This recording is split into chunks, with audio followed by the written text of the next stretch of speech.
জুলাইয়ে অতিরিক্ত বিল, ক্ষুব্ধ গ্রাহক, স্পষ্ট জবাব নেই বিদ্যুৎ বিভাগে।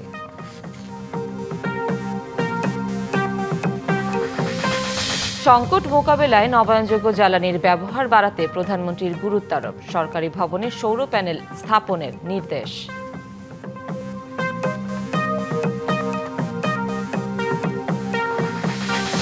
গুমের সর্বোচ্চ সাজা যাবজ্জীবন কারাদণ্ড, ১২০ দিনের মধ্যে তদন্ত ও বিচার। মন্ত্রিসভায় গুম প্রতিরোধ ও প্রতিকার আইনের খসড়া অনুমোদন। নারায়ণগঞ্জের সিদ্ধিরগঞ্জে চাঁদাবাজি, জমি দখল, হামলা সহ বিস্তর অভিযোগ এক ইরফানের বিরুদ্ধে। কার্যকর ব্যবস্থা নেয় না পুলিশ, আতঙ্কে এলাকাবাসী। বহু গ্রাহকের অভিযোগ, জুনের পর জুলাই মাসেও অস্বাভাবিক বেশি এসেছে বিদ্যুৎ বিল। তবে এমন অভিযোগকে কিছু ব্যক্তি বা গোষ্ঠীর অপপ্রচার বলে দাবি করছে বিদ্যুৎ বিভাগ। রাজধানীর বিভিন্ন এলাকা ঘুরে বিদ্যুতের গ্রাহকদের মধ্যে দেখা গেছে চরম অসন্তুষ্টি। পোস্টপেইড কিংবা প্রিপেইড সব গ্রাহকেরই আছে বিল নিয়ে অভিযোগ। ভুক্তভোগীরা জানতে চান, দাম বাড়ানোর কারণেই এই বিল নাকি এর আড়ালে আছে অন্য কিছু। কিন্তু গ্রাহকের সন্দেহ দূর করার বিশ্বাসযোগ্য উদ্যোগ না নিয়ে বিদ্যুৎ বিভাগ আটকে আছে অদৃশ্য ব্যক্তির ওপর দোষারোপে। মে মাসে বিলে ছিল ১৪০০ টাকা আর জুন মাসে আসছে ২৭০০ টাকা। বিদ্যুৎ বিল বাড়ানোর কারণে এত টাকা আসার কথা নয়, এখানে কিছু একটা কারসাজি আছে। বিদ্যুৎ বিল নিয়ে এমন অভিযোগ রাজধানীর শান্তিবাগের গ্রাহকদের। কেউ কেউ বলছেন, মে মাসে যেখানে বিল ছিল ১৫,৭০০ টাকা, জুনে তা হয়েছে ২৬,০০০ টাকা। এক বছর আগে তো অনেক কম ছিল, ৮০০ টাকা, আর এখন তো ৪,৫০০, ৫,০০০-এর কাছাকাছিও চলে গেছে। গত ৬ মাসে সর্বোচ্চ বিল আসছে ১৫-১৬,০০০ টাকা মাদার মিটার। এই মাসে হঠাৎ করে আসছে ২৬,০০০ সামথিং। ইঞ্জিনিয়ার সে বললো যে জুলাই মাসে ঠিক, পরের মাসে ঠিক হয়ে যাবে। তো কেন এই কথাটা বললাম? আমি বললাম, তাহলে কেন এই কথাটা বললেন যে ঠিক হয়ে যাবে? তার মানে এই মাসে আপনারা বেশি দিচ্ছেন? না, আমাদের বিল ঠিক আছে। ওদের কথার মধ্যে কিন্তু চোরামি আছে। শুধু রাজধানীতেই নয়, বিভিন্ন জেলাতেও একই ধরনের অভিযোগ পাওয়া যাচ্ছে। নাটোরের এক গ্রাহকের দাবি, প্রায় ৪২ দিন বিদ্যুৎ ব্যবহার না করলেও জুন মাসে এসেছে ২,৬০০ টাকার বিল। একটি মাত্র বৈদ্যুতিক বাতি ব্যবহার করেও প্রতি মাসে গুনতে হচ্ছে ৮০০ থেকে ৯০০ টাকা। আছে এমন অভিযোগও। ৪২ দিন কোনো বাতি জ্বলেনি, কিন্তু এই মাসে ২৬০০ টাকা বিল এসে। বিল আসে ৫০০, ৫৫০, হাইস্ট ৬০০। গত মাসে বিল আমার এক চান্সে ১২০০ কয়েক টাকা আসে। বাগেরহাটেও একই চিত্র। কারো কারো ৬৭০ টাকার বিল এক মাসের ব্যবধানে বেড়ে হয়েছে ১২০০ টাকারও বেশি। ৬৭০ টাকা, ৬৪০ টাকা এইভাবে আমার কারেন্ট বিল আসতেছিল। হঠাৎ এ মাসে দেখি যে ১২৬৩ টাকা বিল আসছে। শুধু জুন নয়, জুলাই মাসেও অস্বাভাবিক বিল আসছে। পোস্ট পেইডই নয়, প্রিপেড মিটার ব্যবহারকারীদেরও একই অভিযোগ। সামাজিক যোগাযোগ মাধ্যমেও অতিরিক্ত বিল নিয়ে ক্ষোভ জানিয়েছেন অনেকে। জুলাই মাসে বিদ্যুৎ বিল এসেছে ১৭০০ টাকা, যা বিলম্ব সহ ১৭০৬ টাকা, যা পূর্ববর্তী মাসের বিদ্যুৎ বিলের থেকে প্রায় ৪ গুণ বেশি। এই ঘটনাটি শুধু আমার সাথেই ঘটেনি, আমাদের গ্রামের প্রায় ৯০% মানুষের সাথে ঘটেছে। জুন মাসে সরকার ইউনিটের রেট বাড়াইছে, তো সেই হিসেবে আমাদের ৪,০০০ টাকা প্লাস চলে আসছে। সেটা নিয়ে আমরা প্রতিবাদ জানিয়েছিলাম। তো আমাদেরকে আশ্বস্ত করা হয়েছিল, আমরা দেখলাম সেই জুলাইতে আমাদের বিলটা বেশি। আগে আসতো ১৮০০, ২,০০০ টাকা, ১৭০০ টাকা ইয়ের ভিতরে, এখন ৩,০০০ টাকার নিচে না। এই মাসেও আমার ৩৩০০ টাকা বিল আইছে।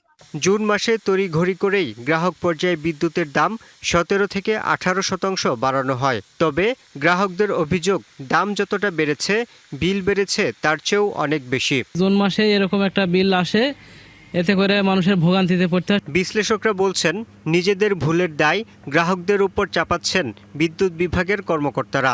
বিলিং ব্যবস্থায় স্বচ্ছতা ও জবাবদিহি নিশ্চিতে জোর দিচ্ছেন তারা। সরকারি যেসব প্রতিষ্ঠান এগুলোর সঙ্গে জড়িত, তারা তো আসলে অলিগার্ক শ্রেণীতে পরিণত হয়ে গেছে। এ খাত লুণ্ঠনের মূলক খাতে পরিণত করতে তারা বাহিনী হিসেবে কাজ করেছে। বাংলাদেশ এনার্জি রেগুলেটরি কমিশনের দায়িত্বই হচ্ছে ২২-এর জ ধারায় যে তারা সরকারকে প্রয়োজনে পরামর্শ দেবে। তারা কোনো সংকটে, কোনো সমস্যায় তারা কি কোনো সমাধান উল্লেখ করে সরকারের কাছে পরামর্শ দিয়েছে? তারা বসে বসে বেতন খাচ্ছে এবং এই সেক্টরে চুরি দাঁড়ি হচ্ছে।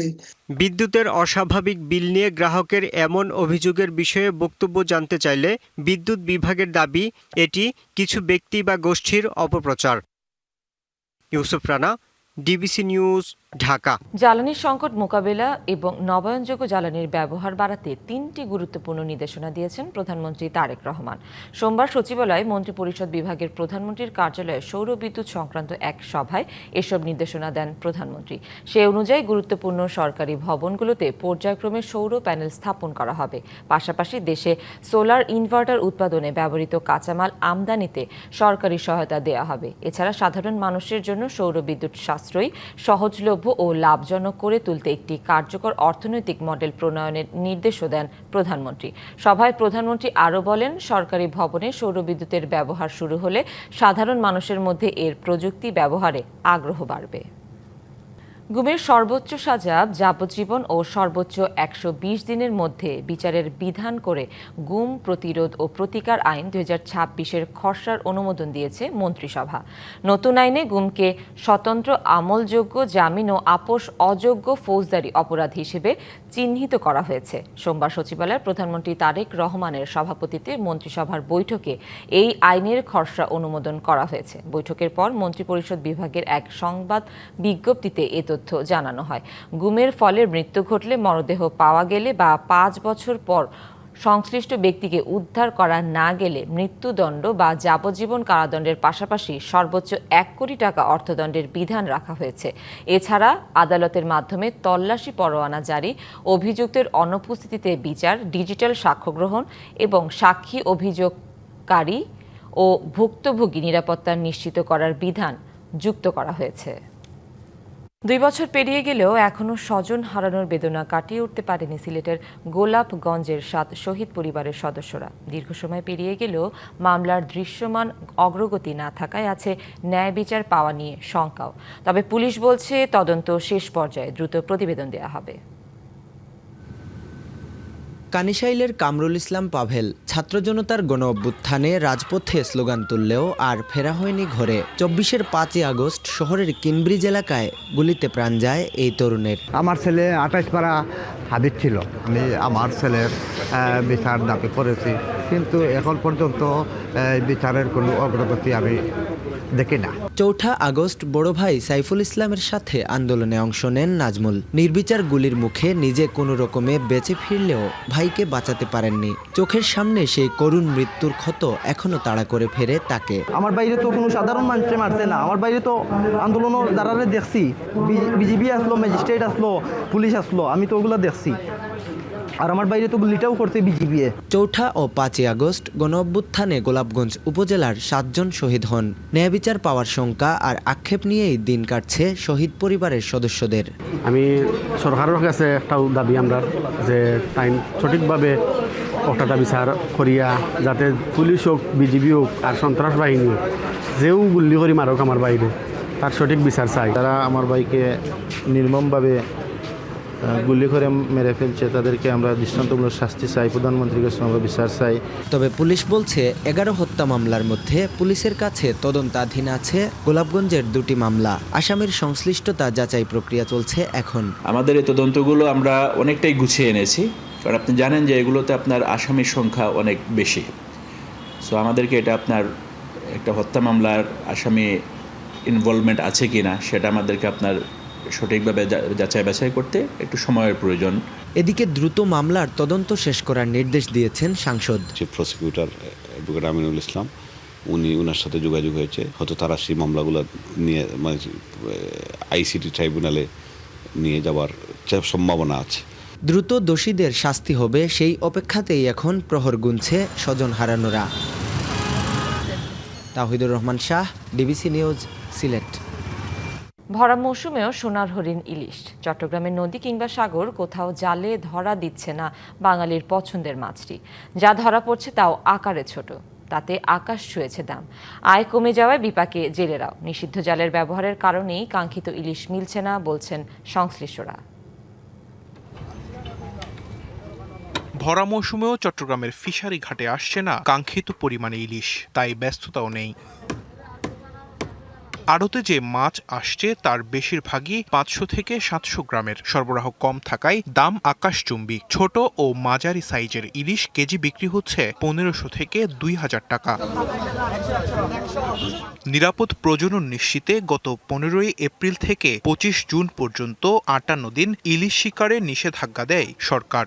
ধার দেনা করে সেই সময় কাটলেও আশা ছিল নিষেধাজ্ঞার পর পুষিয়ে নেয়ার, কিন্তু ভরা মৌসুমেও ইলিশ না মেলায় এখন বিপাকে জেলেরা। আসছি সাগর থেকেই, কিন্তু এরকম একটা ইলিশ মাছ পাইনি। এই বছর কিন্তু একদম টোটালে ম্যাচ নাই। তারপরে গাঙ্গ জাইলি সিঙ্গেলের লেগে তুফানের লেগে কোনো মাছ ধরতে পারছি না আমরা। সরকার আছে, সরকার যে চাল যা দেয় এটি তো আমরা পাই না, এটি তো পাওয়া যায় বড় লোকেরা পায়। বেপরোয়া ফিশিং আর নিষিদ্ধ জাল ব্যবহারের কারণেই ইলিশের উৎপাদন কমেছে বলে মনে করেন আড়তদাররা। এবার তো মাছ নাই, আপনি গতবারতে 4 ভাগের ভিতরে 1 ভাগে নেই এখন। শুধু আপনি বললাম না জিরি জল আর পকেট জাল, ওরা মাছ মার ফেলতেছে। এই সরকারকে জিরি জলটা বন্ধ করতে হবে, মাছটা ধরার জন্য আপনার পকেট জালটা বন্ধ করতে হবে। ভরা মৌসুমেও কাঙ্ক্ষিত ইলিশ না পাওয়ায় হতাশ জেলে ও ব্যবসায়ীরা। তাদের প্রত্যাশা সঠিক ব্যবস্থাপনা ও অবৈধ জাল নিয়ন্ত্রণে আনতে পারলে আবারও নদী ও সাগর ভরে উঠবে রূপালী ইলিশে। DBC news desk. জেনজি আন্দোলনের পর ভোটের মাঠে বড় হার দেখল বিজেপি। ভারতের 3টি রাজ্যে অনুষ্ঠিত বিধানসভা উপনির্বাচনের ফল প্রকাশে 2টি বড় আসনে ধাক্কা খেয়েছে ক্ষমতাসীন বিজেপি। বিহারের বাকিপুরে 1995 সালের পর প্রথমবার পরাজিত হয়েছে দলটি। সেখানে জয় পেয়েছেন জন সুরাজ পার্টি। দলটির প্রধান প্রশান্ত কিশোর বিজেপি প্রার্থীকে 19,000-এর বেশি ভোটে হারিয়েছেন। মধ্যপ্রদেশের দাতিয়াতে জয় পেয়েছে কংগ্রেস। তবে গুজরাটের মাঞ্জলপুর আসনে বড় ব্যবধানে জয় ধরে রেখেছে বিজেপি। জেনজি আন্দোলনের পর অনুষ্ঠিত এই উপনির্বাচনের ফলকে দেশটির রাজনৈতিক অঙ্গনে গুরুত্বপূর্ণ বার্তা হিসেবে দেখা হচ্ছে। রাশিয়ার দক্ষিণ পশ্চিমাঞ্চলের সমুদ্র সৈকতে ড্রোন হামলা চালিয়েছে ইউক্রেন। স্থানীয় সময় সোমবার এ হামলায় অন্তত 7 জন নিহত এবং 40 জন আহত হয়েছেন বলে দাবি করেছে রুশ কর্তৃপক্ষ। নিহতদের মধ্যে 3 জন শিশু। রাশিয়ার কর্মকর্তারা বলছেন ড্রোনটি সৈকতে আঘাত হানে। ড্রোনটির সম্ভাব্য লক্ষ্য ছিল সৈকত থেকে প্রায় 40 কিলোমিটার দূরে অবস্থিত একটি রুশ নৌঘাঁটি। এর আগে শনিবার ইউক্রেনের রাজধানী কিয়েভে রাশিয়ার ক্ষেপণাস্ত্র হামলায় অন্তত 9 জন নিহত হন। যুদ্ধের ভয়াবহতার মধ্যেই গাজায় বাস্তুচ্যুত মানুষের জীবনে যোগ হয়েছে আরেক নতুন সংকট, তীব্র গরম। বিশুদ্ধ পানির সংকট আর অস্বাস্থ্যকর পরিবেশ সব মিলিয়ে মানবতার জীবন কাটাচ্ছে হাজারো ফিলিস্তিনি। আন্তর্জাতিক মানবিক সংস্থাগুলো বলছে ইসরায়েলের অবরোধের কারণে প্রয়োজনীয় সহায়তা পৌঁছে দেওয়া হয়ে উঠছে বড় চ্যালেঞ্জ। গাজায় ইসরায়েলি আগ্রাসন শুরুর পর থেকেই সব হারিয়ে আশ্রয় কেন্দ্রে দিন কাটছে লাখো ফিলিস্তিনির। যে কোনো মুহূর্তে তাঁবুতে আঘাত হানতে পারে ইসরায়েলি ক্ষেপণাস্ত্র কিংবা ড্রোন। এমন অনিশ্চয়তায় দিন কাটছে বাস্তুচ্যুত গাজাবাসীর। মরার উপর খাড়ার ঘায়ের মতো যোগ হয়েছে নতুন দুর্ভোগ, তীব্র গরম, অসহনীয় গরম, বিদ্যুৎ সংকট আর পোকামাকড়ের সাথে মানবেতর জীবন কাটাচ্ছেন ফিলিস্তিনিরা। সবচেয়ে বেশি ঝুঁকিতে শিশু ও প্রবীণরা।